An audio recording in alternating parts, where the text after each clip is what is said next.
Hello Janta, welcome to Entrance Wise. This side Kaushal Kumar. I am your chemistry faculty. So let's start with this topic. फिर आज start करते हैं hydrocarbon.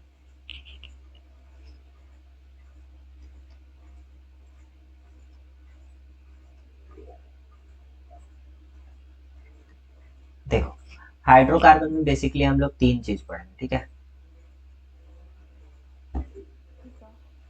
पहले पढ़ेंगे alkyne, ठीक है, देन अल्केन,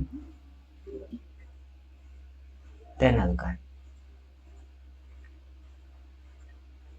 इस दोनों को शिफ्ट भी कर सकते हैं, इंटरचेंज भी कर लेंगे, या तो पहले अल्काइन पढ़ा देंगे या अल्कीन बाद में, लेकिन अल्कीन पहले स्टार्ट करेंगे, ठीक है।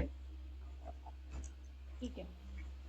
अब देखो, सबसे पहला पार्ट जो तुम्हें हाइड्रोकार्बन में पढ़ना है अल्कीन वाले पार्ट में, वो है बेसिकली एलिमिनेशन रिएक्शन। ठीक है।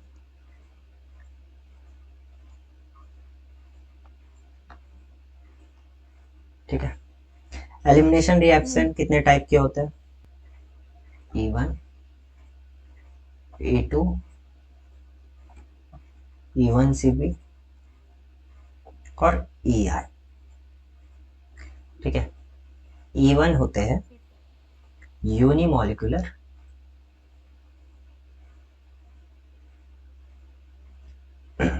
Elimination reaction.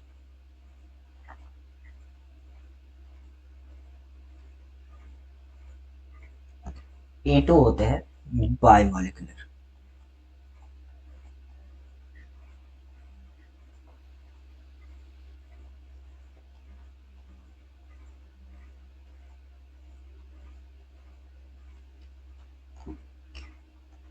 E1CB होता है unimolecular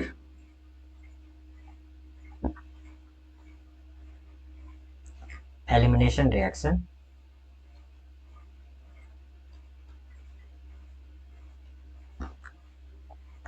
with conjugate base type। ठीक है, EI होता है इंटरनल और, या फिर इसको और क्या कह सकती हो, इंट्रामॉलिक्यूलर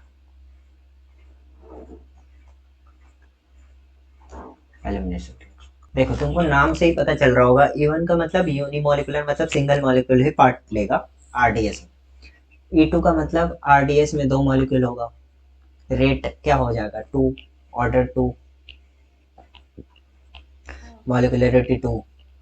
अब E1CB क्या होता है, यूनिमॉलिक्यूलर एलिमिनेशन रिएक्शन, और इसमें क्या होता है, एक कंजुगेट बेस यूज करते हैं। और EI क्या हुआ, इंटरनल और इंट्रामॉलिक्यूलर, मतलब सेम मॉलिक्यूल के अंदर ही एलिमिनेशन रिएक्शन होगा। ठीक है, ठीक है।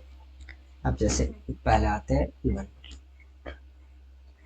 देखो बताओ, जैसे देखो यूनिमॉलिक्यूलर ऐसा होता है, जैसे मानो CH3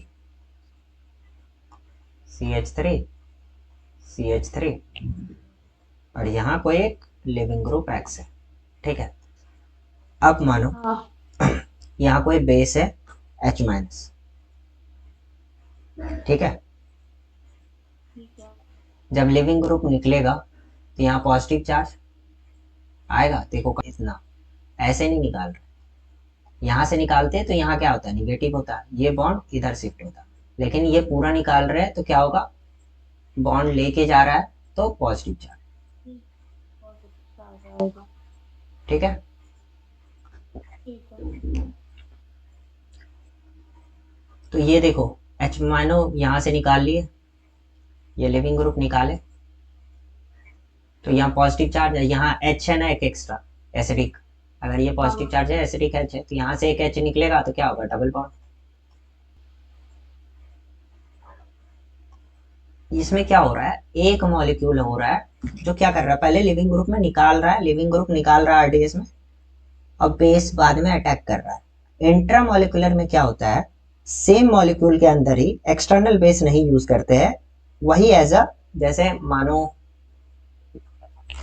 एक तो मैं E1 का एग्जांपल बताता हूँ, एक second.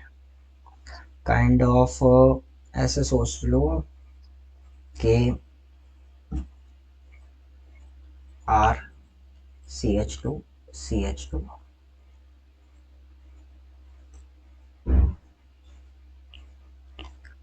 N plus O minus Me M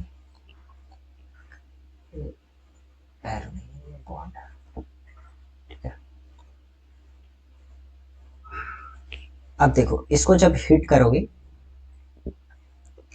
तो क्या होता है, बेसिकली ये कौन सा, ये अल्फा हुआ, जस्ट बगल वाला कार्बन अल्फा कार्बन, ये क्या हुआ बीटा। हमेशा एलिमिनेशन रिएक्शन हाई टेम्परेचर पे होगा। जब भी अगर हीट का साइन दे दे तो इट मीन्स की एलिमिनेशन रिएक्शन हो रहा है, और सब्स्टिट्यूशन रिएक्शन लो टेम्परेचर पे होता है। ये बात याद रखना, आगे काम आएगा।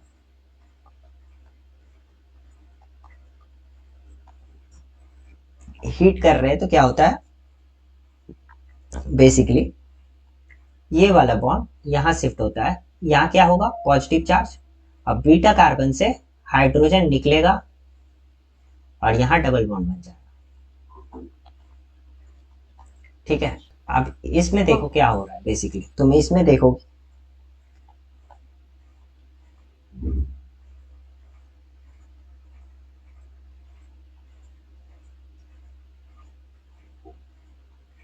इसमें देखो कि क्या हुआ, सेम मॉलिक्यूल के अंदर ये क्या कर रहा है, एज अ बेस की तरह काम किया, और यहाँ एलिमिनेशन रिएक्शन हुआ।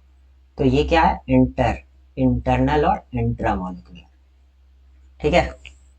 इसमें एक्सटर्नल बेस का यूज नहीं हुआ, ठीक है। और यहाँ से H ले लेगा तो H प्लस डाल OH। चलो तो अब स्टार्ट करते हैं E1। ये चैप्टर ना अच्छे से समझना, क्योंकि ये तुम्हारा रिएक्शन के लिए जो बेस है ना वो बनाएगा। अभी तक जो पढ़ रहे थे वो मतलब काइंड ऑफ EAS में तुमने थोड़ा रिएक्शन देखा होगा, बट इससे प्रॉपर रिएक्शन स्टार्ट हो जाते हैं। इसका जनरल रिएक्शन क्या है, CH3, सेम वही एग्जाम्पल,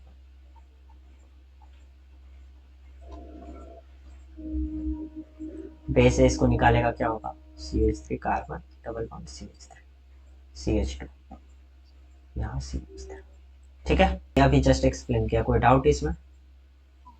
क्या करेगा H माइनस, पहले लिविंग ग्रुप निकलेगा, फिर H प्लस निकाल के डबल बॉन्ड बना लेगा। अब इसका मैकेनिज्म देखो, ए में क्या है जनरल रिएक्शन, बी क्या होता है मैकेनिज्म।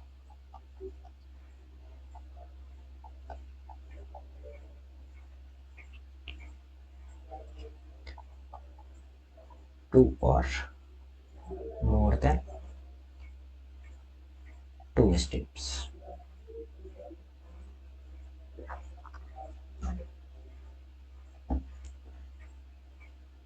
ये याद रखना मैकेनिज्म। स्टेप 1 में क्या होगा, देखो CH3 CH3 है, ठीक है। ये लिविंग ग्रुप है X। स्लो स्टेप, इसका स्टेप 1 ही होता है स्लो स्टेप। स्लो स्टेप में होता है लिविंग ग्रुप बाहर निकलता है, ठीक है।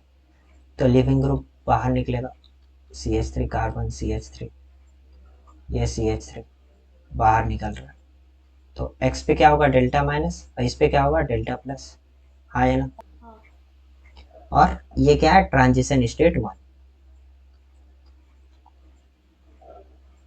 ठीक है। उसके बाद क्या बन जाएगा ये CH3 CH3 CH3, यहाँ पॉजिटिव, तो ये क्या हो गया रिएक्शन इंटरमीडिएट 1। कोई डाउट, इसको सीधे रिएक्शन इंटरमीडिएट लिखो, ठीक है। अब ये स्टेप 1 हो गया। स्टेप 2 में क्या होगा, basically CH3 carbon CH3 CH3, यहाँ पॉजिटिव चार्ज है, बेस क्या करेगा, ये क्या होगा, फास्ट स्टेप होता है। फास्ट स्टेप में बेस क्या करेगा, ऊपर से H प्लस निकालेगा, ठीक है। तो जैसे CH3 कार्बन, CH2, ये H है, बेस क्या कर रहा है यहाँ, डेल्टा माइनस, इसको भी डॉटेड, क्योंकि ये बॉन्ड ब्रेक हो रहा है। यहाँ पे ये हटेगा तो ये बॉन्ड यहाँ शिफ्टिंग हो रहा है, CH3 डेल्टा प्लस, ठीक है। ये बॉन्ड CH2 का जो बॉन्ड है ये ब्रेक होके हटेगा तो यहाँ डेल्टा माइनस होगा, ये डेल्टा माइनस क्या करेगा, इसके साथ इसको इलेक्ट्रॉन देगा। समझ में आया इस स्टेप में क्या हुआ, बेस H जो है उससे उसको निकाल रहा है अपने साथ, अगर उसको बाहर निकालेगा, H प्लस को बाहर निकालेगा तो यहाँ माइनस आएगा, और यहाँ पॉजिटिव चार्ज है तो माइनस पॉजिटिव को क्या करेगा, इलेक्ट्रॉन देगा, तो इसलिए यहाँ डबल बॉन्ड बन रहा है। ये क्या है, TS2।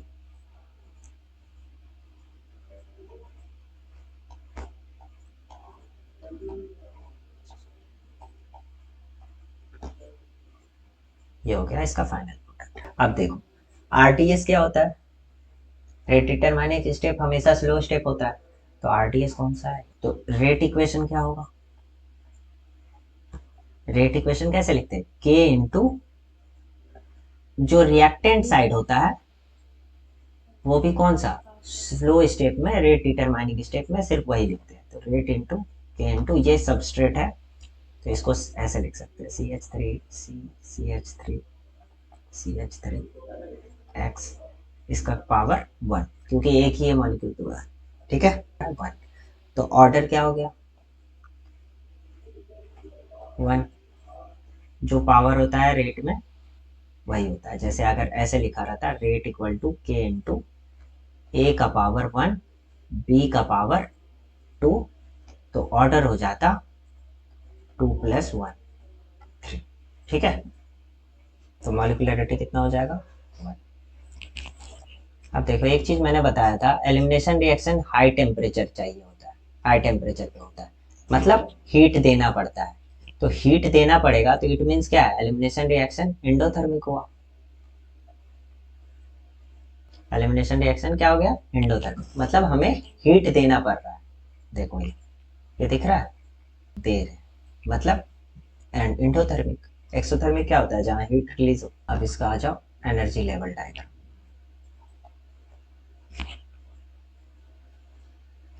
ये कौन सा था, ये C पार्ट था रेट। अब D पार्ट में आ जाओ, एनर्जी लेवल डायग्राम।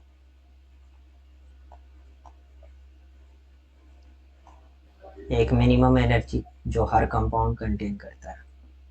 अब देखो सबसे पहले क्या था, ये सबस्ट्रेट था रिएक्टेंट, ठीक है, रिएक्टेंट था, यहां से उसको क्या किए, पहले एनर्जी लगा होगा और कहाँ गया होगा, ट्रांजिशन स्टेट 1, ट्रांजिशन स्टेट 1।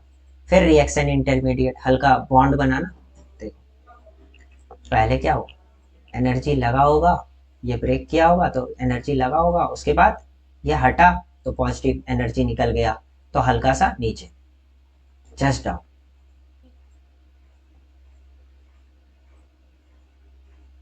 ठीक है, ये ट्रांजिशन स्टेट 1, रिएक्शन इंटरमीडिएट। हमेशा याद रखना ट्रांजिशन स्टेट ऊपर रहता है, रिएक्शन इंटरमीडिएट नीचे होता है, ठीक है। बस कुछ नहीं करना है तुम्हें, ये देखते जाना है, और उसके बाद क्या हो रहा है, उसके बाद क्या हो रहा है, बेस में सेकेंड स्टेप में फिर से ट्रांजिशन स्टेट बन रहा है, फिर ऊपर जाए, लास्ट में क्या हो रहा है, प्रोडक्ट बन रहा है।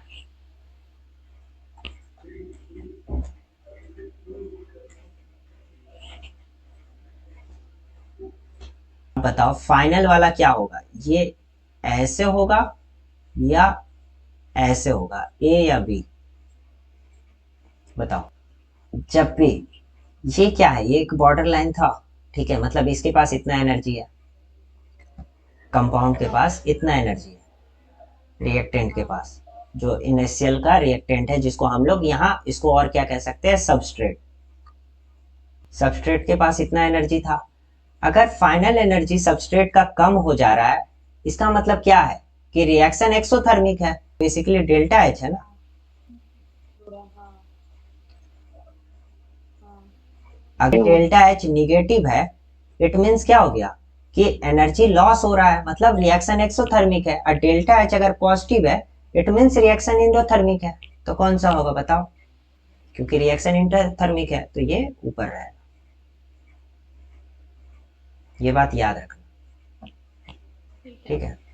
ये TS2, ये रिएक्शन इंटरमीडिएट।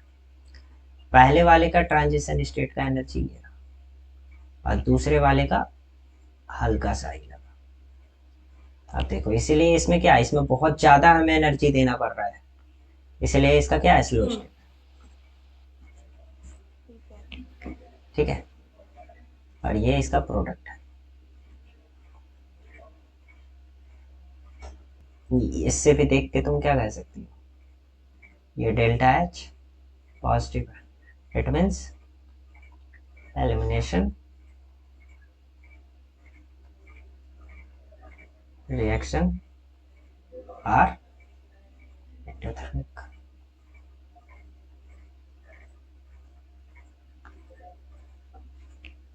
ठीक है, थैंक यू जनता, आज के लिए इतना ही। मिलते हैं फिर नेक्स्ट वीडियो में।